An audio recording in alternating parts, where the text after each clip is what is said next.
Good morning out there, everybody. It's Friday, February 16th. No sleep for the weary. It's Friday as we head into the weekend. Hopefully you're up on the week and heading in, looking to cash in significantly. I'll be your host today, Donnie Rightside, on the right side of campus. As usual, usually once or twice a week, the big man's computer goes down for the count, maybe because he does 16 hours of video per day to serve you, the people, and cash in on those winners.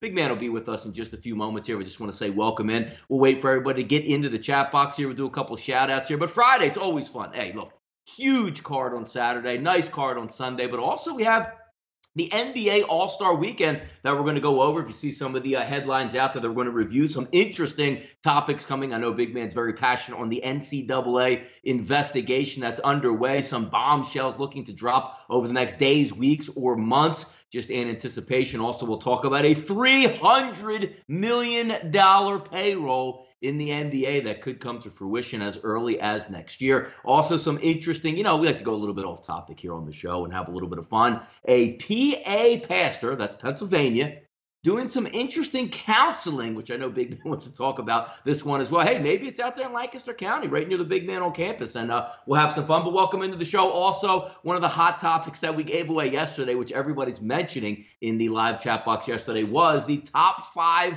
basketball movies. I have my top 5. The Big Man on campus, once he joins us, is going to give his top 5 as well. We're going to signal out and send out some of these retweets here, folks. If you haven't done so yet, best way to thank us here for the content. Don't send us any money. We don't need any money here with sportsbookreview.com. Check out sportsbookreview.com, sbrodds.com. You're looking for a book to wager on. There's a lot of stuff, a lot of fun prop bets that we'll take a look at also with NBA All-Star Weekend here. Go to sportsbookreview.com. Go over each and every book rated from A to F. Who to go with, who to avoid, who gives the fastest cash outs, the fastest payouts, and who gives the best customer service. That's what we're here for at sportsbookreview.com. Also, again, as I mentioned, the SBR odds screen. Check it out. Get those line moves there. If something's moving in the wrong direction, the right direction, updated numbers, get in on that. It's a free service there designed to benefit you folks. Also, if you haven't done so yet, subscribe to us here on the YouTube channel. Get those notifications every single time I go live and the Big Man has computer problems.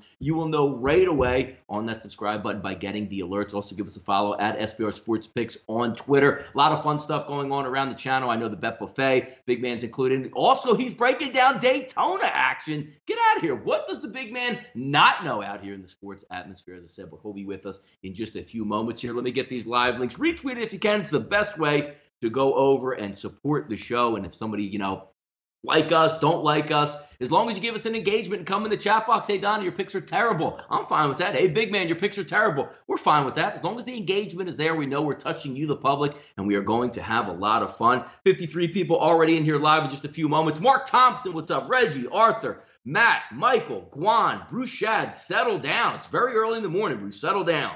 Salty Dog, Greg Hickman. Let's see, we had Chris Lomas. Everybody out here. Yeah, look at that. Air Bud, #1. Space Jam, #1. I gave away, I think, the Big Man on campus is #1. And I don't want to get in too far because that's going to be the last number we go over. But I think the Big Man on campus is very high on Teen Wolf with Michael J. Fox. That might sneak into his top fun, so we'll see if we have some fun.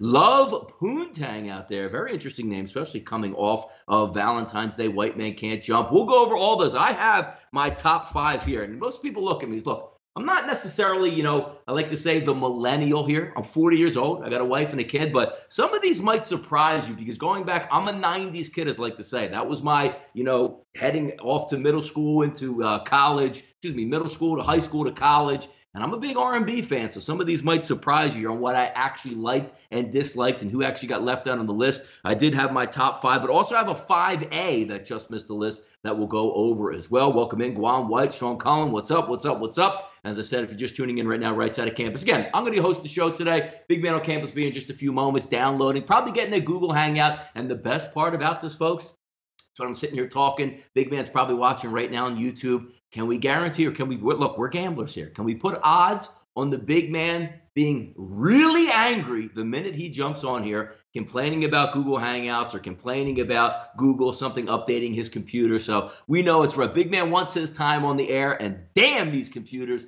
keeping him off the air. So we'll see what happens up here. Coach Carter, Hoosiers. Yep, we're going to go over semi-pro, all that stuff. What's good, Rich Banks, Bruce Shad, as I said again. Skooma Steve in the house. Matthew Varnum, as always. one of our loyal listeners here popping in the chat box. Happy Friday. Also, I'm trying to stall and hold off because I know Jeff likes the morning headlines, and a lot of these topics are the ones that he handpicked. I'm here. There he is. Come on, big man. Come on. Can we start the show now, brother? Can we go? I'm not. No. I'm sick of this setup. It's not good enough. It just isn't. I don't know what else to say. We're using Skype to do the show. It's just not. It doesn't work half the time. It's nothing I can do. I mean, and I don't. What are you gonna do about it? But let's get into the show here. Welcome in everyone. It just kind of throws off the whole show with how we, start. I like to have it from the beginning. We get into the show here today. Welcome in everyone. SBR Forum at SBRPicks.com. It's the big man on campus. He's Donnie Rightside. Donnie, we got a lot to do. Welcome into everyone out there listening as always. I love the Friday show, man. Yeah, I love it. Hit the like button here. Hopefully you enjoy your Friday day. It looks like a pretty cloudy day around here, but plenty to do here on the show. We get into the morning headlines here, Donnie. $300 million NBA payroll. So it's going to take to keep LeBron James in Cleveland or wherever he goes. What do you think about this?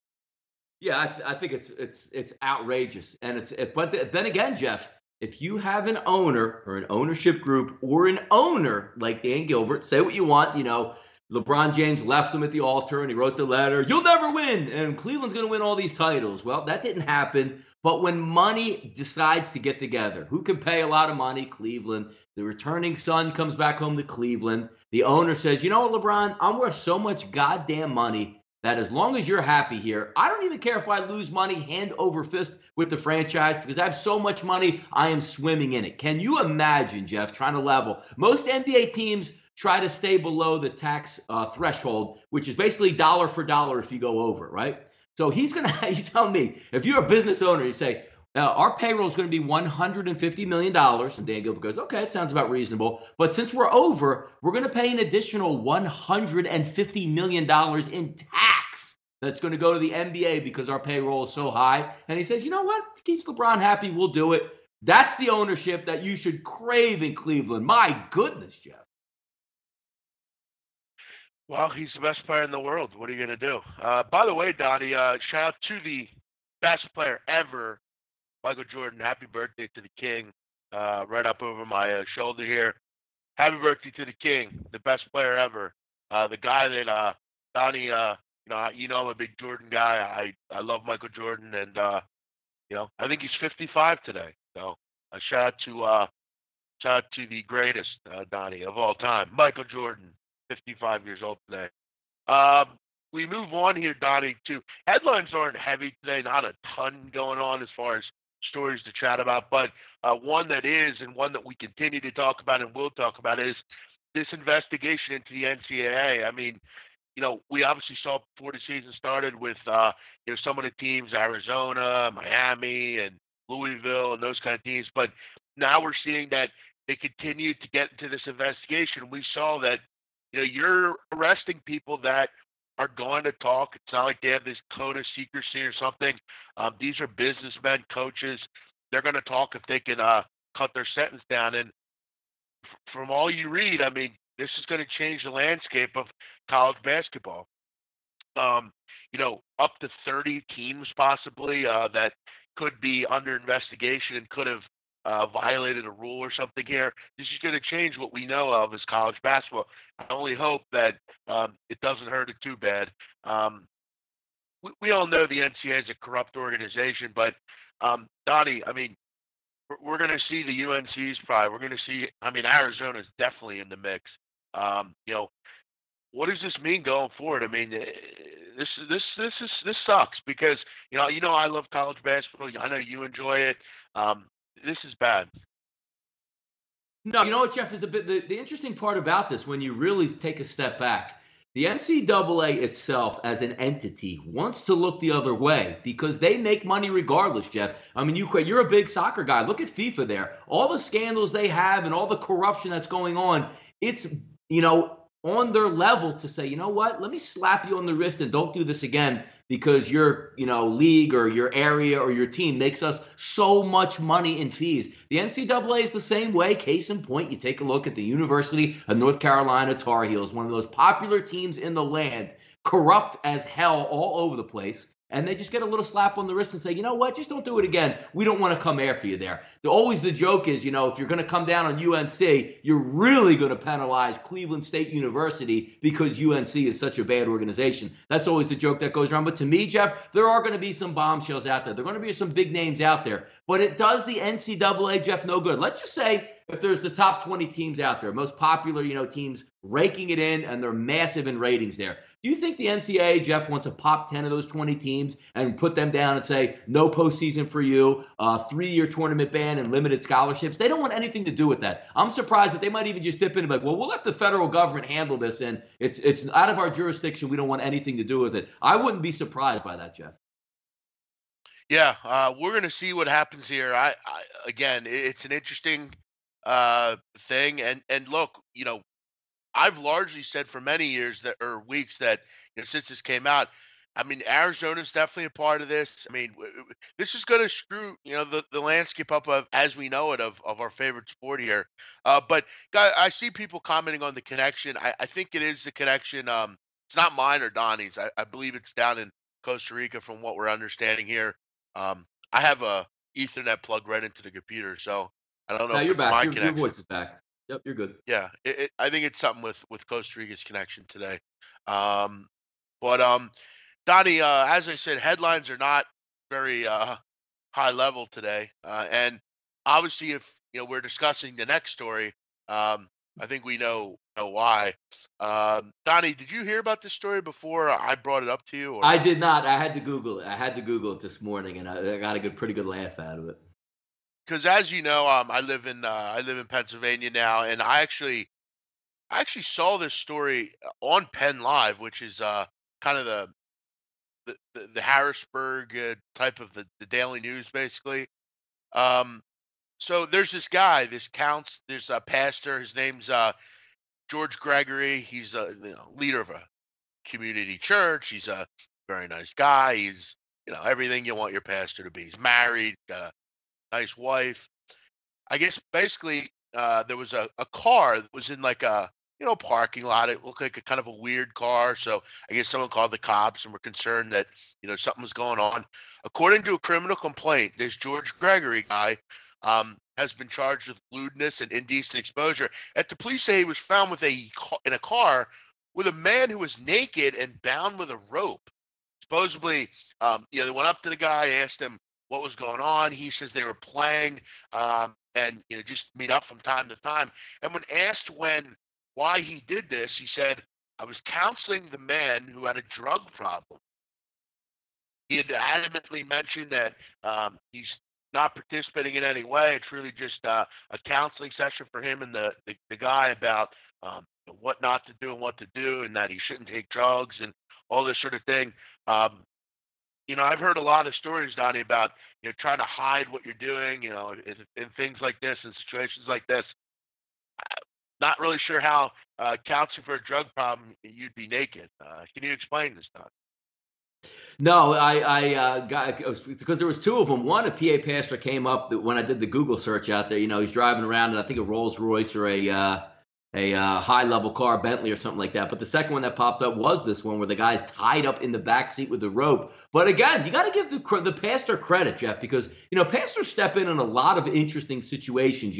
Whether it be adultery or trying to fix the family, or one kid's not happy, he's going to run away from home. But pastors really delve into the lives of many different types of situations. And why not come up with an off the wall one? Look, man, this guy is really troubled. He's naked. I just got in the car with him. I was trying to counsel him back, see why he was naked. And again, put it on the good Lord out there. He's doing the good Lord's work, Jeff. I believe him. Well, I'm glad you believe it, but I clearly, if you watch the interview, they interviewed him, and like his wife comes up out of nowhere, and she puts her hand on his shoulder and is real supportive. You got to wonder about some of these women that are married to these guys. Are they that diluted in the head that hey, your husband last night was caught with a guy in a car, but he still loves you and he wants to come back home to you. Oh, sure, I'm good with that. Make sure he brings home a gallon of milk. And it's just pathetic. It's hard to watch.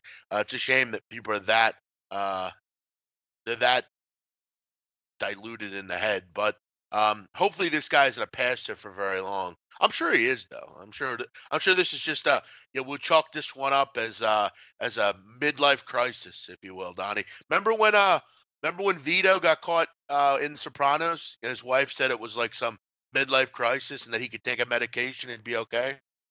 Yeah, like, you're just going, as I said, Jeff, look, man, I'm just going through some things out here in these streets, just a guy had for Jeff. How do we not know that the pastor he was down giving a homily or a sermon or listening to confessions, got the call from somebody, one of his clergy members was in distress. He goes to maybe the guy was already naked outside, said, look, I don't want you to get caught for loitering and indecent exposure. Hop into my Cadillac here. Let's drive to an empty parking lot and let me counsel you, and we'll really get to the bottom of this and straighten it out, and hopefully nobody gets hurt. I mean, you have to trust the pastors, Jeff. So what was he tied up for? Like you could say, like, look, the devil got a hold of him, Jeff. These are the devil's restraints here that we're trying to work through some things. Yeah, hopefully you never become a lawyer. Well, actually, you'd be a good lawyer because you're telling me why I should believe you. Donnie, let's move on. Obviously, these headlines are pretty bad, actually. Again, we try to have a couple headlines every day. There actually wasn't a ton going on in sports, frankly. It's just kind of, watch and see what happens. We move on here to the college basketball recap, and what a night it was, Donnie, in hoops. You look at all the upsets. I mean, how many upsets have there been this year? There've got to have been 30 or 40 top 5 upsets. It's amazing, isn't it? No, it really has been. And some nights, Jeff, again, we always get back to, since we're gambling, we like to talk gambling and situations. A lot of these times, and again, we always like to use, Jeff, the 50-50 thing. We just read the line. Like, forget about just capping the game. You just read the line. If you look yesterday, it was obviously a Houston line yesterday, right? We talked about early on the show where that, went right up and said, oh, here we go with that Penn State game. Penn State rolled over Ohio State. But a couple nights before, Jeff, we saw the same thing, the exact opposite, where like the game looked really easy and the game was really easy in your favor, but a lot of those went down last night, Jeff. And a little bit of trouble here for Purdue heading down the stretch. Let's not forget, this isn't Wisconsin's Bo Ryan teams of a couple years ago when you go to Cole Arena and it's a really tough place to play. This team's been getting slapped all year long, and Purdue even had a lead, Jeff, extended it, I believe, in the second half to 6 to 7 or 8 points, and then immediately lost it back. And this is a team, Wisconsin, Jeff, that literally, to me, has like one scholarship player out there. You can't lose that game if you're Purdue. And Purdue didn't come into that game, Jeff, a 1, 2, or 3 point line. That game damn near closed at 10 and a half. That's a really bad loss and a bad look for Purdue, Jeff, over the past couple weeks here. Yeah, they're really playing poorly. This is 3 straight losses for Purdue. Before the 3-game losing streak, they almost lost to Rutgers. This is a team that's really struggling right now. Their guards have been horrible. They haven't played well at all. They have no depth. And look, I mean, you're really depending at this point on Isaac Haas, who has had a good year, but he's not your bell cow. I mean, he can't be your guy that wins you games. You don't have Caleb Swanigan anymore to kind of take over a game. The guards just haven't been good enough recently. And you're off the one line if you're Purdue now. This is just too much. I often wonder about this team going forward, and it's a shame because I liked them for so many years. It's even back to like the Robbie Hummel days, and they're always well coached and do a nice job. But this year I just keep thinking it's got to be the guard play.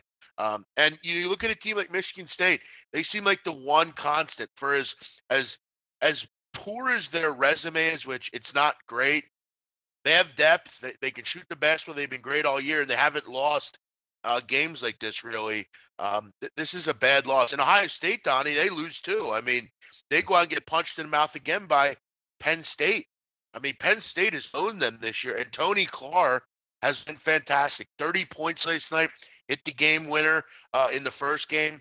Both these teams really hit in the mouth last night. The Big Ten is a bad conference, Donnie.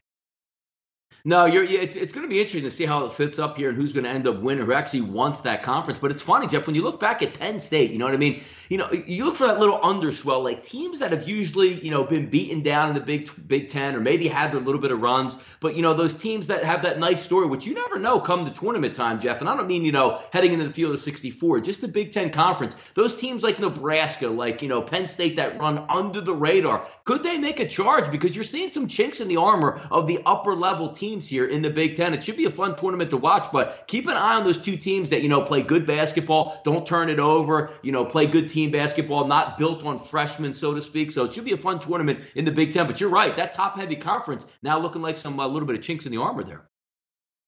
Yeah, and Donnie, you talked about Houston and Cincinnati. Cincinnati finally loses the game. They didn't shoot the ball well, 38.5%. The only reason they really stayed in the game is because they were able to shoot 32 free throws.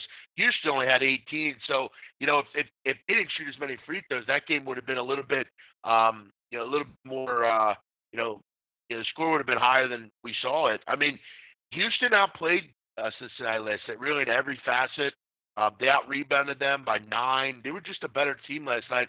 And I got to say, Donnie, I don't hate that win for Houston because now you're going to get Temple University against Houston Sunday. Houston off a big win, letdown game on the road.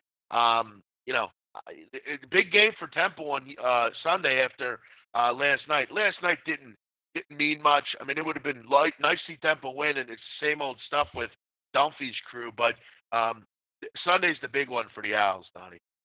No, you're right about it. And watching that game, which again, I didn't have any action on the Wichita State Temple game, but me and Jeff, as you know, folks, you follow us. We're Philadelphia guys. Temple really is our team here in Philadelphia that we root for the most. And watching that game, Jeff, the quick start by Temple, everybody's making shots out there. And most times you would look at that game and say, you know what, Temple, you have to win that basketball game. You get up, 15, 17, 18 points in the first half. You need to hold on and make some shots. But heading down the stretch, Jeff, it was such a clean basketball game. And even though Temple actually ended up losing that game, it was still an impressive loss, even though they had a double-digit win, easily covering the 12.5 or 13, whatever you got the basketball game at. But it's one of those things, Jeff, down the stretch. I mean, the last 10 minutes of the game, can Wichita State play a more perfect basketball game? Inside, outside, three balls, dunks. Shaq down low. I mean, he was amazing last night, and Temple was countering every single time. But sometimes you just have to give some credit in a tough place to play, a well-coached basketball team that's going to be a tough out once you come into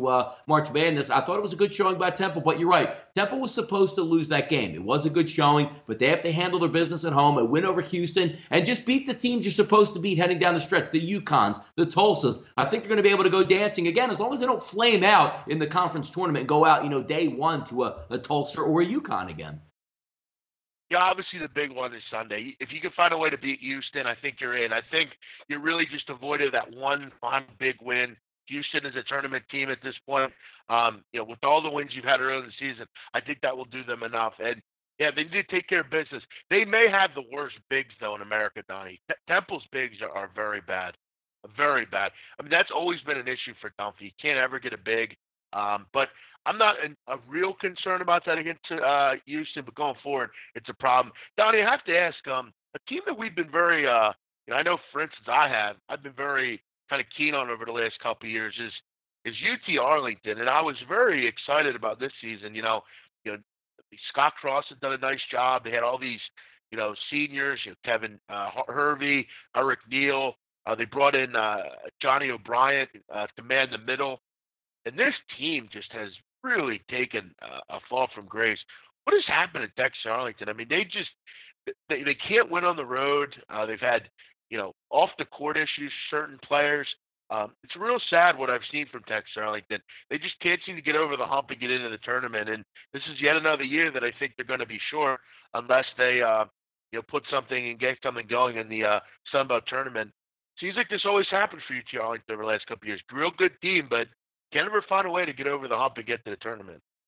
Yeah, no, you thought you would have saw it coming, Jeff. With that team next year that can take that next step, and I don't want to say next step like we're gonna make a Final Four, but you have to me the best player in the conference on the team. You have a team that's gelling and played well down the stretch last year. You're looking for them to take control of that conference, win the conference tournament, and maybe upset. Get on one of those lines, Jeff. We have like an 8 or 9 seed where you can maybe have that mild upset in the first one, maybe 2 rounds there, but they've completely blown up and fall apart. And I don't know who's the fault at this because most of the team is still intact here, Jeff. But you're right when you're looking at one of those teams where you want to have what we do in the roundtable bet on fade type of teams. They should have been a bet on team this year, Jeff.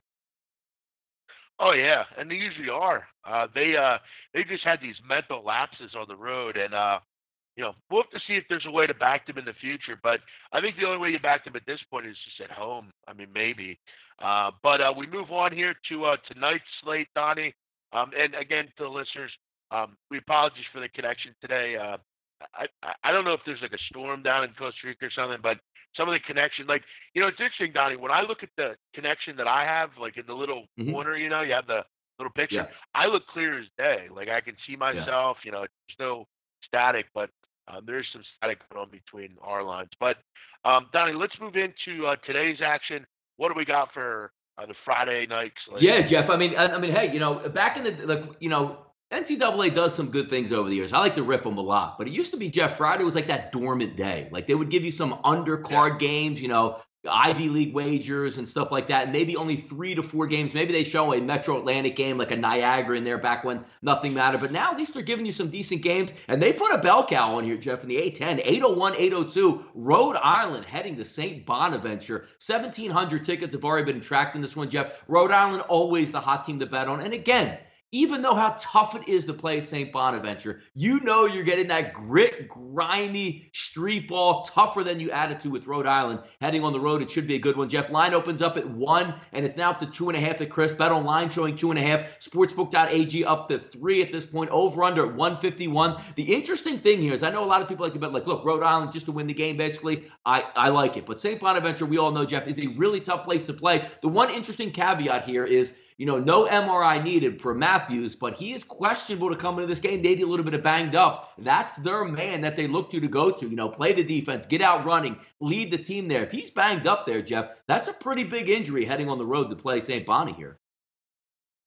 I'm not so sure. I mean, he's actually been injured a lot this year. And I got to be honest with you, Donnie, at this point, I think he's hurt you a little bit more than helped you, frankly. I think that they've been pretty decent without him. Look, you'd love to have him fully healthy and in there and be an integral part of the team, but, I mean, he's only played 18 games this year. He's been in and out of the lineup. He's kind of thrown off the mojo, but I got to give it to the Rams. It hasn't affected them too much. They've been overall very good this year. And, look, if you can have EC in there, it's obviously a big help. He's going to give you 13 points a game. And I'm not saying by any means I don't want him in there, but sometimes consistency can kind of, get a little screwed up with guys going in and out of the lineup. And EC's had that problem for a while. But this is a great game, Donnie. Great job by the A10 to put this game on tonight. One of the few good games in this conference that we'll see. And, Donnie, if you know anything about St. Bonaventure, you know that Olean is a small town. It's one of those, middle America, Mid-Eastern and Northern New York type of towns. Yep. Basketball's important. It's Friday night, and I'm going to tell you right now, this will be a madhouse up there tonight. This is a huge game.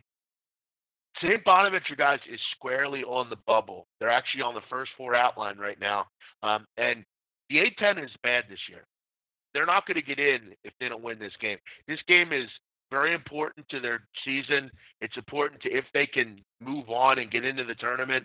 Does that mean they're going to win? No, never. That's never.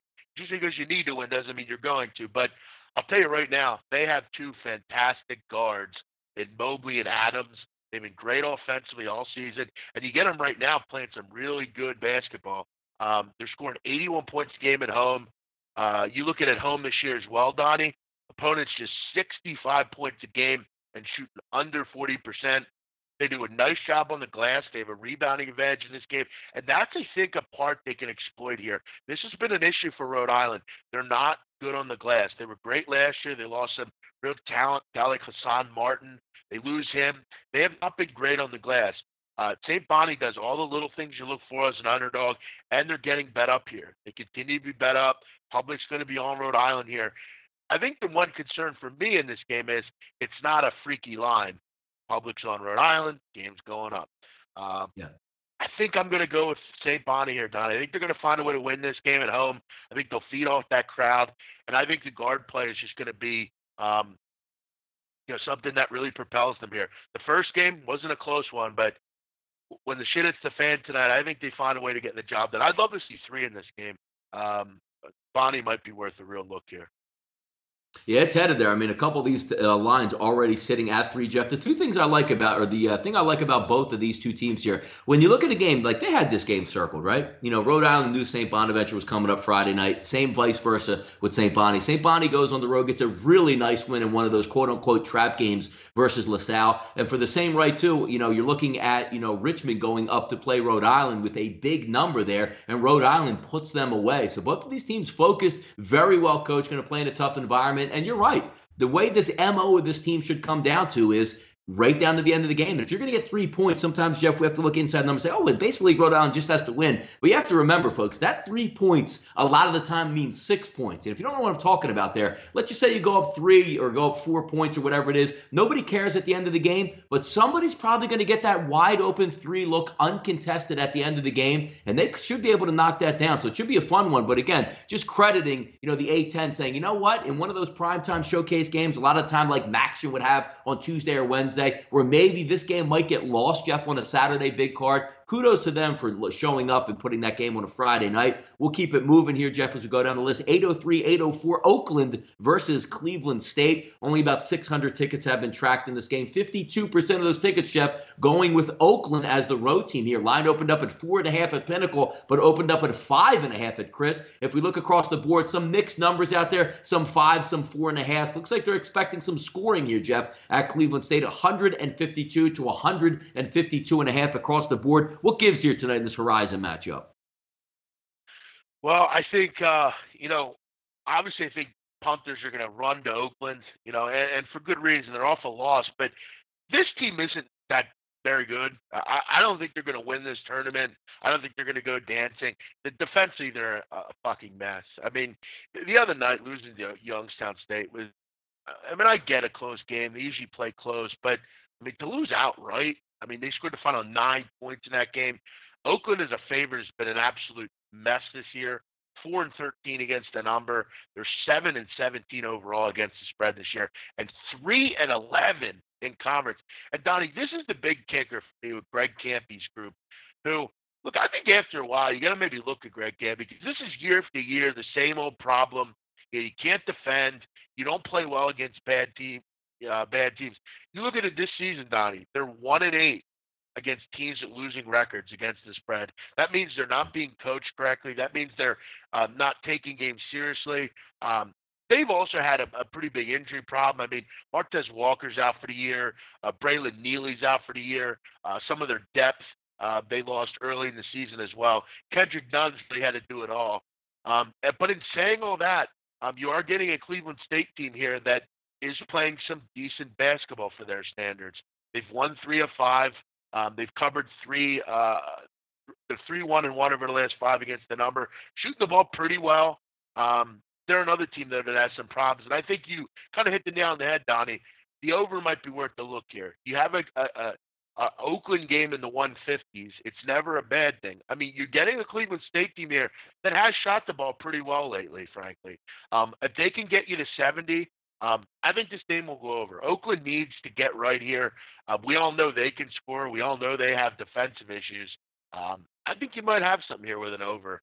You just got to hope that Cleveland State can give you, that 70 points. I think they can, the way they played lately. No, I tend to agree with you there, Jeff. Last one on that we'll take a look at is a Metro Atlantic showdown here. 825, 826. We'll head to New Rochelle with the Iona Gales, Tim Cluis's boys out there. And I think the biggest challenge that you want to look at here is when you see both of these teams, Jeff, they do have fluid offenses with the ability to score. Now, when you say that, sometimes Value is in the eye of the beholder. Should they score points? Yes, Jeff, but we're staring at an opening line at Chris that opened at 171, which is now dipped a little bit back to 167.5. If we're looking at side lines here, -5 across the board. But, there's still some key contributors for Iona. Sometimes a little bit ticky-tacky what you're going to get out of them exactly. About a week and a half ago after the game, Much and the coach Tim Cluess got into it in the locker room. They said on the spot after it, Cluess came out and did his interview and said, hey, frustration, we handled it. Well, he hasn't been in the game, appeared in the game, I believe, in the last 2 games. Still questionable tonight, so we'll see how long that suspension. But that's a key suspension for Iona. A very fluid guard, one of the best players on the team. And Iona, time and time again, year after year, Jeff, always up there in the Metro Atlantic, making runs at the conference tournament to get into it. We all saw last year with Jordan Washington, one of the best players to ever come through the Metro Atlantic in the season that he had. A little bit of a crazy guy, but it seems to be the feed up there in Iona where this guy Tim Cluess lets this team play, but they get a little bit emotional at times. We'll see if Much comes back. Do you think that's going to affect it? Because right now, I actually think, Jeff, there's a little bit of value in Niagara if you're going to give them 5.5 points here. Yeah, I think it is going to affect him. Deshaun Much is a good player. He plays the second most minutes on this team, scores 12 points a game. And if you know anything about Iona, they're a guard-oriented team. They always have been and always will be. Cluess is a big guard guy. He always has very good ones there. And, yeah, I think it is affecting them. It's going to affect the team. I mean, you look at very random, but like Portland State, they've been affected totally by losing Deontay North. You look at last night, the end of a game, they were just all over the place. They didn't have that guy to take a game over and say, look, I'm going to get us a win here. And they end up losing it in overtime. You need, when you're a school like this, you're at that mid-major level, the low mid-major level, you need a guy to handle a basketball. There's no off-the-court issues. All these kids, you kind of have all this stuff on their mind. And, you add that in, it's not good. And you look at the last game that Iona played, Donnie. I mean, you lose to a really poor Siena team. A Siena team that's 8-20, I think, at this point. They're without their best player as well. He left their program. These are programs that you need to beat, and you end up losing in overtime. They've actually lost 2 of 3, and this has kind of been while Deshaun Much is out. They had Monmouth a couple weeks ago at home. I mean, they lost by 22 and only put up 50 points. That is way off from what we know in Iona. And I'm going to tell you right now, Donnie, you mentioned there's some value in Niagara. Hell yeah, there's not value in Niagara. Why the hell are they a 5-point underdog in this game? Iona, even with Much, is an average team. I mean, they just are. I mean, they're not a great defensive team. I think, Niagara's a better offensive team. I'd love, Scott and Dukes. They're great guards. I'm definitely looking heavily at Niagara in this game. Yeah, the one thing that we always like to bring up, Jeff and I, in this conference, again, you can't stress it enough. I mean, I played Division III football where we weren't taking flights. We'd take a play down in Newport News, Virginia, and travel all the way from the New York City area, and it takes you 5 to 6 hours to get down there. You're looking at Niagara, up on the Canadian border, basically, and they're going to bus across the entire state in the New Rochelle and probably stay, as I always like to joke, at like the Holiday Inn Express or maybe even some lower-level motel. It's a tough conference to be in where, if you're Kentucky, Jeff, and we always say, if you're going down to Florida, you're taking like an hour-and-a-half flight and you're eating steak dinner on the plane. It's a lot different, and sometimes that goes into it. What I like to see, Jeff, in these conferences, especially the Metro Atlantic, is when you're coming into this game, Niagara should be rested, right? You're going to leave a day early. You're going to get ready for it. The tough ones, Jeff, are with Niagara, let's just say, I haven't looked at their schedule, but they bust into New Rochelle and play on a Friday night, and then they expect them to play Manhattan on a Sunday, and now you're out, you're staying in a hotel, you don't get to get in your gym, you're having meeting rooms in some side conference room at some rinky-dink hotel. Those are the ones to keep an eye out for. But again, my early thoughts on this one with you as well, Jeff. I think there's some value here on Niagara, brother. Yeah, they actually are going to have to do that. Friday, Iona, Sunday, Manhattan. Then you got 2 home games to finish out the season. You want to finish out the season on a high note here. This Niagara team's still very available to win this conference. They're going to need a little luck, but they're playing some good basketball. Ryder and Canisius. You had a big game actually against Canisius next week, and that's a rivalry game, Donnie. That's a game, though. Those 2 teams hate each other. For me, this Niagara team has a lot more on their mind right now as far as I think they have a better ceiling. I think they're a better team. I think this one comes down right down to the wire. I think they'll have a chance to win the game. I look at this honestly, Donnie, a lot like this is a very similar situation last night to. Actually, it is the same situation to Weber State and Portland State last night. You had the better team on the road against a team without their best player, basically, getting 4 or 5 points. I very much think Niagara can win this game. I think the 5 is real valuable in this one. This was definitely near the top of my list for plays of the day. No, I hear you on that. Yeah, no, it's a good card tonight, and I'm glad. Same thing as last night, Jeff. If you weren't betting last night, you got a lot of interesting games to watch and pull up and see. And we always like to recap on what we did. Jeff's always out there on Twitter and tried to put it the reverse jinx. Jeff, at least you got the last one of the night, the Weber State game. I was afraid for you there. We talked earlier that maybe the mushes were maybe too much to overcome, Jeff. But your powers willed Weber State to an extra overtime win there. So good for you to end up the night on that one. Yeah, it's I have to thank the powers that be. I haven't had a losing 0-3 night all season. I've been able to kind of avoid one of those. I don't play a lot of games. I don't have a lot of three games in a card night. But I'm a big Thursday fan. I enjoy the card. I love mid majors, and frankly, Donnie, the first game I had. As the day went on and the game got closer and closer, I was a little more concerned with it just because. It was a pretty big public side, Purdue. The whole Jersey thing, I mean, I'd love people mentioning that. I love that people actually mention that as a way that Wisconsin's going to be motivated. And we all blamed Frank Kaminsky last night for him giving the Badgers some luck. But, I took Campbell. They were in a fantastic spot. Schematically, they felt would consider winning the game. Chris Clemens didn't have a good night. But I just hoped I could kind of get one for the Gipper, if you will. 1 and 2's not too bad. And I've had a great season, so I'm good with it. We'll get a winner tonight. We'll go into Saturday with our head high. I'm even on the week, Donnie. I'm what am I 22 and 12 over the last 3 weeks, and I'm up 43 units on the year, so I'm good with where I'm at. If someone has a problem with it, they don't have to follow me. Donnie, let's keep it moving here. We got about 20 minutes to go. Show's going pretty good, other than the connection problems at times, but we're getting through it here. I did see a question on what do I think about Kentucky. Listen, I've said it time and time again, man. I love what they have. I like the players they have. They just don't all play together, unfortunately. I think for this team particularly, you have guys that I think are going to go to the next level quickly, and you have guys that aren't. Quade Green's had a tough season.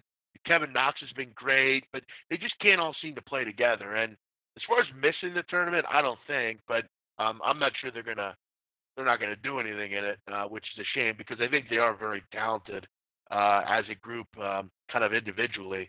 Let's move on down to the NBA All-Star Weekend, and I know some people are kind of turned off by NBA All-Star Weekend. Obviously when you have a dunk contest every single year, people run out of ideas, but overall, I still really enjoy All-Star Weekend. I know people will say, I hate those stupid celebrity games. I just think they're quite entertaining, frankly. And I really like the World versus the NBA challenge, the Rising Stars thing. I like that a lot. I think it's overall a pretty damn good celebration. I'm still an NBA guy. I still enjoy it. I still think there's a lot of fun in it. And this is kind of the best part to me because you have the best of the best showing off their talents. I know, for instance, tonight, Donnie, in the Celebrity All-Star Game, I actually took a MVP. Do you want to hear who my MVP is? Go ahead. Who is it? Bieber? Little Bieber action? No, I'm going to go with White Chocolate, Jason Williams, at 14-1. I've actually been following him. I know he's still very much in shape. He played in the Big 3 League this year. He's a razzle-dazzle guy. I think he'll wow the crowd a little bit. Maybe have a couple finishes. He is going to be the guard out there, so I think he has a real shot at 14-1. You throw a couple dollars on it and have some fun with it. But as far as the All-Star Weekend, I actually like the field this year for the dunk contest. Now you got Larry Nance, Donovan Mitchell. You have some guys there that could really do some damage. What is your thought? I know you're a little older than me, so obviously you've seen some really good All-Star weekends, and it's definitely lost a bit of a luster, but I still think it's a pretty solid competition. No, I mean, basketball is one of the pure games. I wish they played a little bit more defense, but it is a showcase of athletic ability and fun for these guys. It's no longer as back in the day, even in baseball, Jeff, where it's, AL versus NL, and you damn well better go out and beat those. These guys are all friends. They understand, in the last 2 minutes of the game, they'll get competitive, but money's not the issue. If we win, we get a little bit more money. They're there to party, relax, have fun, hang out, get that decompression before they hit the second half. And I get all that. The only thing that makes, the one pure thing is, and I understand, it's a business decision, Jeff, a lot of the times in the dunk competition. If you're a superstar, like LeBron James, Jeff, going into the dunk competition, can't help himself, right? He can only hurt himself. Oh, LeBron looked like a dope in the dunk competition. But if LeBron wins it, well, what do you want? He was supposed to do that early in your career to try to get your name out there. A lot of these guys going up at they don't anymore. The one that really irks me a lot is the Steph Currys of the world. There's a lot of kids out there that can relate to Steph Curry. Not because, he obviously he's not 6'11", he's not 7'2", he's not the Greek freak. But, Jeff, how hard is it to go into a three-point shooting contest when you're one of the biggest stars in the game and kids from 5 years old to 15 years old idolize this guy? Because you can sort of say it you can always go out, Jeff, and work on your three-point game, right? You can't always go out and work on your dunks because most of us can't do that. The fact that they always take that, it's well, I'm a little bit tired. Are you kidding me? This is the time where you give back to the fans. The fans tune in. The three-point competition is out there. We want to see Steph Curry. Yeah, you know what, guys? I'm a little bit tired out here, but yet I can show up at the Super Bowl, fly in and fly out, but I can't just go to All-Star Weekend and pull up for three. Come on, brother. That's why, I do respect the guys like Joel Embiid, because I think he really gets, it's a fan thing, it's a fun thing, it's for the people that support you, and he wants to be out there. As a Sixer fan, I'm not in love with it. I'd rather see him take some time to decompress. But yeah, I agree with you, man. As far as the three-point competition, Klay Thompson, obviously the favorite. Look, he'll get some of my money for sure. I mean, Klay's a great shooter. Listen, I've said my piece on Klay. I think he's a really valuable piece. I think he's a guy that could go somewhere else and be a number one. At plus 180, he'll be on my list. As far as a kind of a dog, if you will, look, Devin Booker's worth a look to me. I think he's one of the really good young players we have in this league. And Eric Gordon, for sure. I mean, he's going to be on my list as well. Those three I'll probably look at. As far as the dunk contest, I'm looking Larry Nance. I think he's going to find a way to he's obviously very motivated now with his new team. I think that's going to obviously play a big part. When you can really just let your hair down, if you will. Donnie, is there any better feeling than stability? When you can get to a point in your life where you almost feel stable. You have everything going well. Life is good. I remember you tweeting about it at the Super Bowl. You really kind of had that stability. Everything was going well. Your family was great. You had a good, you're happy where you're at with your profession. You're making money. Your team's doing well. I'd imagine, and it's corny to say, but I think Larry Nance is kind of at that point. He's a young kid. He's good at what he does. He gives a team something now. He's in the All-Star game. His father, we know, is a big-time dunker. I think in little things like these contests, that kind of plays a big role. I like Nance, plus 225. I'm going to take a shot with him, and I'm going to go Booker, Gordon, and Thompson. The three-point contest, I think we find a way to maybe get two winners there. The one issue, Donnie, I have with All-Star Weekend, why on earth is LeVar Ball not in this All-Star game? LeVar Ball, what, bring him in for a skills competition or the celebrity game? Why is he not in the celebrity game? I mean, that would be hilarious. Get him in this. What the hell? And why? I'm surprised he didn't broker a deal to get both his kids in there with him. I mean, forget about Lonzo. Yeah, you don't think he could make one phone call? And how many people would watch it just for the spectacle of it all? He would literally be on the same team with his two sons out there running his mouth. You're right. That's a big miss by the NBA. Hit the like button here, please. It's always great for the growth of the show. And make sure you retweet it as well. We got about 12 minutes. We're going to get to our favorite basketball movies. I'm looking forward to this here in a moment. Do want to just mention, Donnie, Joe Lenardi just released his newest bracketology report. And we have a new number one seed, Donnie. The Auburn Tigers. How about that? Bruce Pearl. How about Bruce Pearl, the job he's done? I mean, you have a team down it before the season, and I got to tell you, I was high on them, but I wasn't particularly high. I mean, you had guys out. Purifoy's out, eligibility-wise. The big recruit Austin Wiley's out. I mean, I was thinking they'd be a middling SEC team, but what a great job by Auburn. I mean, Bruce Pearl's done a great job there. You look at currently in the field, Donnie, St. Bonaventure is now in the field. How about that? So tonight's game becomes really important because you lose this game, I don't know how much it hurts you, but it definitely could really help you, really cement your spot in the field. The last four in, Shaka Smart in Texas, the two LA schools, USC and UCLA, and Bonaventure. First four out, Donnie, Nebraska. They're going to stay there. That's just what they are. Syracuse missed an opportunity against NC State. You got Washington and Baylor. And there's our Temple Owls, Donnie, on the next four out. I do want to mention, though, and I want to shout out to some of the guys that have asked me about this. People say to me, why isn't Penn State in the running? What do they have to do? And I think after last night, you beat Ohio State twice. You don't have a good out-of-conference schedule. But I got to tell you, they do have abilities, maybe play themselves in at this point. They're in the next four out. They're going to have to do something meteoric, win a couple games in the Big Ten tournament. But a new number one seed, Donnie, it's Auburn. We move on to probably the segment I think people are looking forward to here. We have, with the NBA All-Star Game, a kind of a good little filler here. Our top 5 favorite basketball movies. And, there's so many good basketball movies, Donnie. I mean, up and down the list. And we can't include them all. But I figure we'll go through our list. Donnie, I'm going to go through mine first. Is that all right? Okay. Yep. Let's get it. Let's start at number 5. Now, this is my true list. This is ranked. This is what I actually believe. I'm going to go number 5, Coach Carter with Samuel L. Jackson.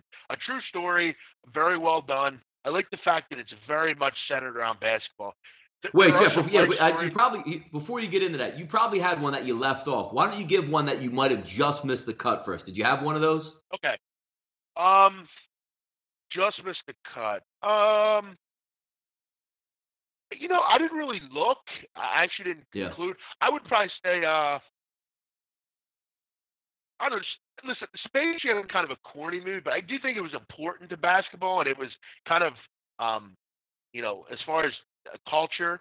I mean, I love the Space Jam sneakers. They're the 11 Space Jams are like one of my 2 favorite sneakers ever.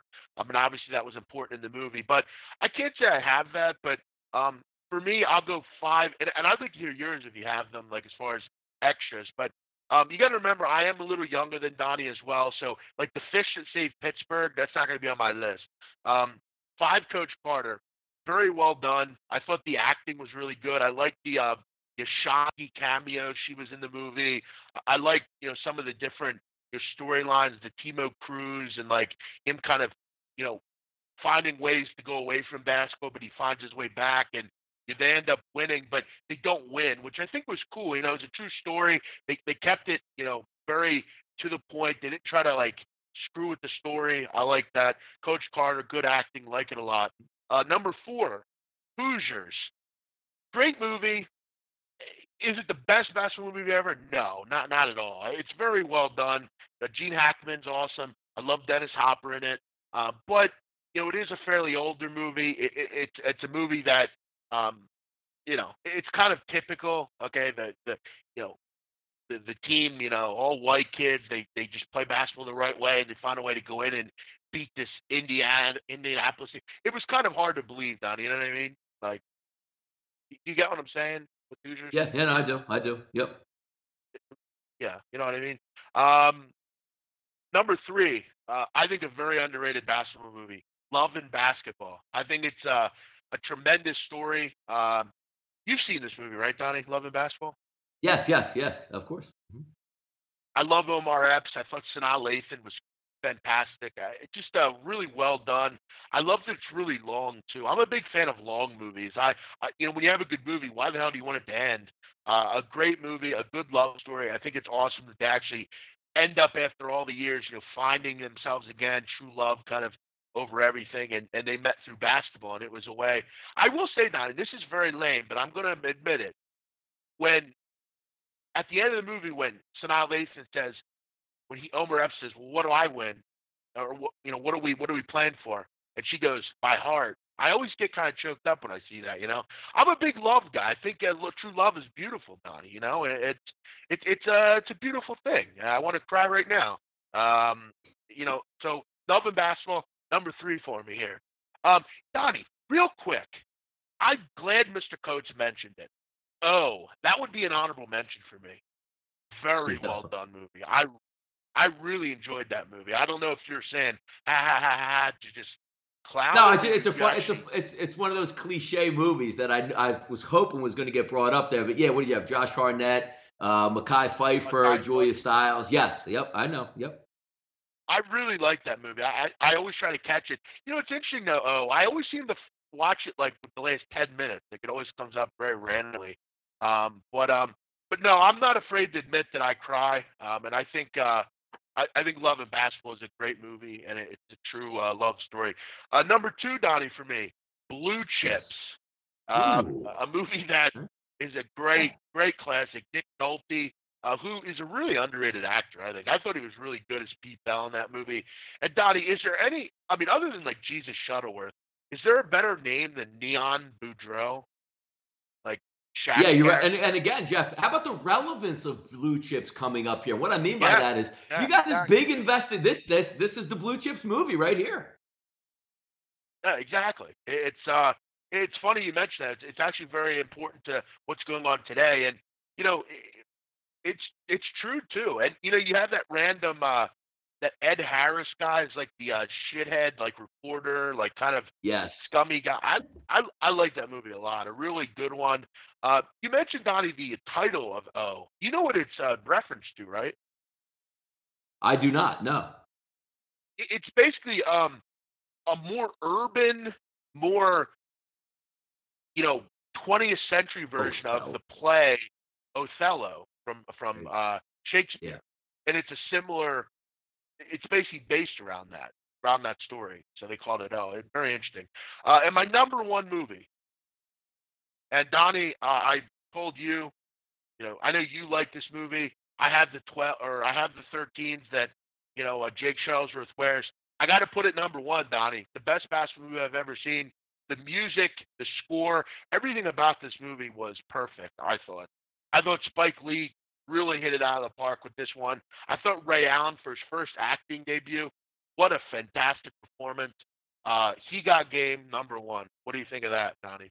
Very relevant. A very relevant movie where sometimes you get caught up when you look at like Blue Chips, a little bit hokey in it, but you can actually look at He Got Game as a well thought out planned movie, and you can picture yourself as one of those kids growing up, in Coney Island or Brooklyn, where you're so sought after and everybody's tugging at you, but it's believable. It's not like, random people coming out of the woodwork. Denzel, is in the movie as well. Ray Allen's in the movie. I thought it was acted well from all parts, smaller to, he had the little cousin and, everything in that movie made sense, which is why it was really good.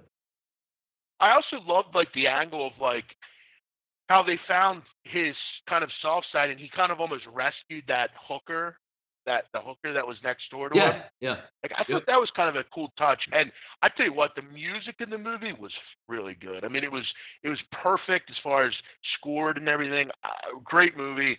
I think it's got to be the best basketball movie ever. Donnie, let's hear yours. I want to hear your top 5. What do you got? Just missing the cut for me. And again, I liked the movie. I enjoyed it. It was right in my wheelhouse when I was growing up, as a teenager. Blue Chips is 5A to me. The only reason it just misses out there, Jeff, because it's a little bit hokey. But again, you like hokey stuff at that age. I mean, you want to see action. You want to see NBA players. You want to see scandals. You want to see recruiting. You want to see Shaq in the movies. It was a fun movie to watch, a little bit hokey, but that's why it just missed out for me, Jeff. Number 5 growing up for me, White Man Can't Jump, Wesley Snipes, Woody Harrelson, Rosie Perez back in the day when she was still a dime piece. I mean, a fun way to look through a movie, and it always gets back to it. Yes, the hokey country boy white kid that can shoot very heady on the court, the high-level Wesley Snipes, the Stookie brothers. Great movie all the way through. Always enjoyed it. That's my number 5. Number 4, Jeff, a little bit lower for me. He Got Game, still made the top 5. Great movie, but just levels a little bit below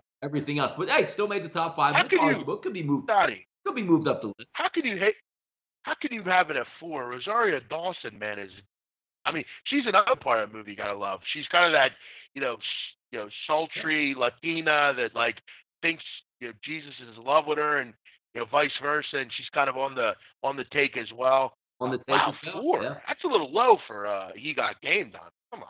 Now, number 3, this one should have been maybe moved up even more for me. I still count it as a movie, but the documentary movie Hoop Dreams was amazing, following the plight of 2 Chicago teenagers, one that was elevated to be, quote unquote, the next Michael Jordan or Isaiah Thomas at the school that he went to, and the other one that took a little bit of a separate route, a little bit of a knucklehead. And he actually turns out to have the better basketball career, but the plight of one can't-miss superstar heading to Marquette, and you see his struggles as he goes through his freshman year to his junior